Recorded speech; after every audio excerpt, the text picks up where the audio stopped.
గణేష్ మండపాలకు పోలీసులు అనుమతి తీసుకోవాలి. పెనుగంచిప్రోలు ఎస్ఐ అర్జున్. ఎన్టీఆర్ జిల్లా జగ్గైపేట నియోజకవర్గం. టుడే టీవీ ఎన్టీఆర్ జిల్లా స్టాఫ్ రిపోర్టర్ చేని రాంబాబు.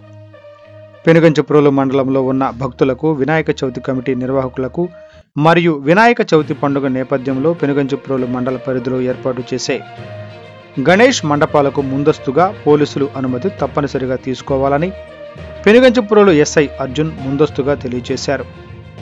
గణేష్ మండపాలను ఎక్కడెక్కడ ఏర్పాటు చేసే వినాయక నవరాత్రి పందిరులు కమిటీ వారు వినాయక ఉత్సవాలకు సంబంధించి ముందస్తుగా పోలీసులకు తెలియజేసి అనుమతులు తీసుకోవాలని, అనుమతి లేకుండా గణేష్ మండపాలను ఏర్పాటు చేయడం మరియు డీజేలు కూడా పెట్టడం పర్మిషన్ తీసుకోవాలని, తీసుకొని వారిపై కఠిన చర్యలు తప్పవని పెనుగంచిప్రోలు ఎస్ఐ అర్జున్ తెలియజేశారు.